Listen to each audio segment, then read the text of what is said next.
huwezi kuanzisha G5 ndani ya chama kimoja.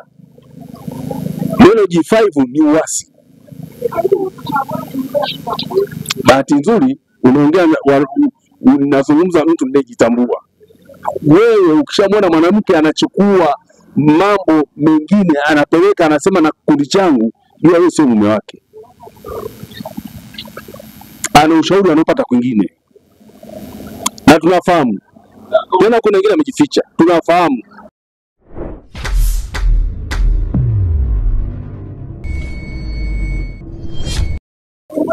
Kwa majina ninaitwa Augustine Mwalimu Hiza, ni katibu mwenezi wa jimbo la Babati, pia ni mwenyekiti wa baraza wazee jimbo wilaya ya Babati mjini, Babati kwa ujumla, Babati vijijini na Babati mjini. Asante, ninawakaribisha waandishi wa habari kwa sababu ya kuzungumza na nyinyi. Kuna mambo ya msingi ya kusema na nyinyi. Unajua taifa letu limekuwa ni taifa ambalo halitaki kueleza ukweli, lakini sasa tumeamua kwamba tutayasema yale yote. Sasa kuna kikundi kinasema kwamba chama chote kinaanzishwa kwa ruzuku. Ni ujinga.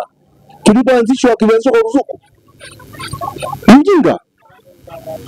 Kwani toka tunafanya siasa tumeletewa hela sisi katika mikoa? Tumeletewa hela za mikutano? Tumeletewa hela za uchaguzi? Mbona hatujaziona? Unaendaje kwenye uchaguzi una fedha? Na kumbe wanasema tunategemea ruzuku. Tunakwenda kwenye uchaguzi kwa sababu uchaguzi zetu tunajitoa kwa hali na mali sisi wenyewe kwenda kwenye uchaguzi. Sio lazima fedha. Sasa kikundi kimekwama kwenye fedha. Kwa hiyo wao ni watu wa fedha. Sasa nataka niwaambie kwa Lisa kwamba sisi hatufanyi siasa kwa ajili ya fedha. Tunafanya siasa kwa ajili ya kuwakomboa wananchi. Sikiliza ndugu yangu. Mimi ninataka nizungumze ukweli. Kuna vitu ambavyo hatuwezi kuvisema kwenye media. Tunapaswa tukemeane ndani kwa ndani. Kwa nini nasema hivyo? Tunapofika mahali tunaanza kubaguana, tunataka kuingia kwenye vikao vya ndani. Kama wao ni ukweli. Kama wao ni ukweli G55, watueleze Soka yuko wapi na amechukua action gani na wenzake. Watueleze Mohamed Kibao yuko wapi, amekwenda amezikwa, walichukua hatua gani baada ya yule mzee kuuawa. Watueleze. Na wao walikuwa makao makuu. Huyu mmoja alikuwa ni katibu mwenezi wa taifa, John Mwema. Katibu mwenezi wa taifa hajatembelea kwenye mikoa kuona chama kinakwendaje. Anafanya kazi makao makuu tu. Leo anataka kumdanganya nani?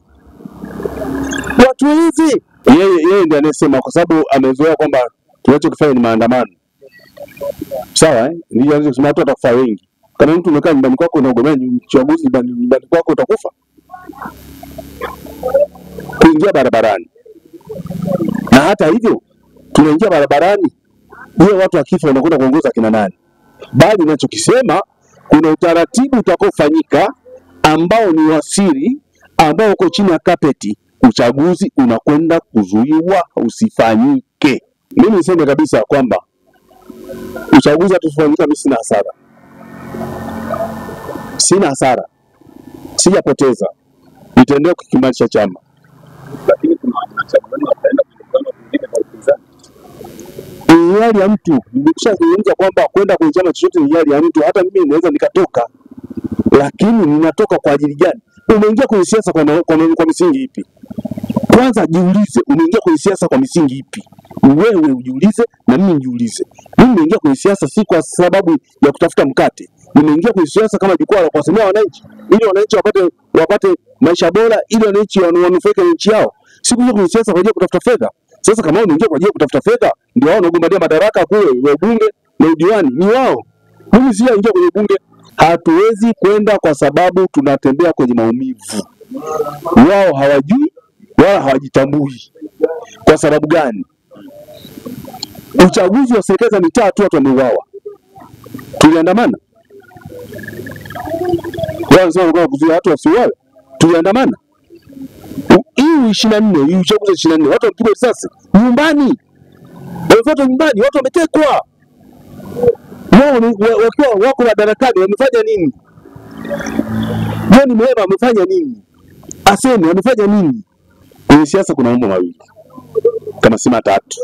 Kwanza, ukishapata jibu kwamba umeingia kwenye siasa kwa minajili gani, utaangalia, je, kweli wewe ni kiongozi bora au bora kiongozi? Hapa tuna bora kiongozi, sio kiongozi bora. Kwa sababu kama mtu tunafika mahali tunafanyia vitu na namna hii, ananyamazia. Msemaji mkuu, wewe unasema tu kwenye media unamaliza. Hakuna action yoyote. Hakuna action yoyote walichukua. Kama kuna action watuambie. Watuambie. Wakina soka yenyewe mpaka na wajulikane wako wapi? Wanafanya sisi wote wajinga. Sio wajinga sisi. Sio wajinga. Wamesimamia watu wenye akili timamu, tuna akili timamu. Na ndio maana tulibadilisha mfumo. Hivi mimi ninamwomba Mheshimiwa Katibu Mkuu JJ Mnyika awaandikie barua hiyo G55, waje na hoja zao. Wakija na hoja zao tuzipime, tuziangalie, je, zinaendana? Kama haziendani tunazipiga chini. Wanadai walishapeleka barua. Walipeleka barua kutaka tukae ama walipeleka barua nini? Nazungumza ni vibaraka kwa sababu sawa, yametokea mauaji mengi, hakuna action yoyote ambayo imechukuliwa. Sasa unajiuliza ni kwa faida ya nani? Ni kwa faida ya nani? Wakati watu wenu wanauawa, watu wanatekwa, wanateswa, halafu wamchukue action, ni kwa faida ya nani? Kwa hiyo tunasema dawa ya moto ni kupeleka petroli, sio kuzima. Dawa ya moto ni kupeleka petroli. Safari ni petroli. Hatuko tayari kuingia kwenye uchaguzi, tunakwenda kuuawa, tunakwenda kuibiwa, tunafanya. Sasa unakwenda kupiga kura ya nini? Wakati kura yako inaibiwa. Una faida gani kupoteza muda wako bure? Una faida gani? Kwa nini tupoteze muda? Na kama serikali hataki kushaurika, wafute mfumo wa vyama vingi. Hakuna haja kuwa na mfumo wa vyama vingi. Kwa hiyo wanafanya vyama vingi kwa ajili ya maslahi ya serikali, halafu maslahi sisi huku watu yaone. Never. Kwani tulipokianzisha tulikuwa kwenye uchaguzi. Mbona hakikufa? Kilipoanzishwa tulikuwa kwenye uchaguzi. Mbona hakikufa? Lakini wametoka kwenye malengo. Sikiliza mwandishi wa habari, nikueleze. Nyerere alisema na mnukuu, alisema maneno haya. Sawa nimekubali kuingia kwenye mfumo wa vyama vingi.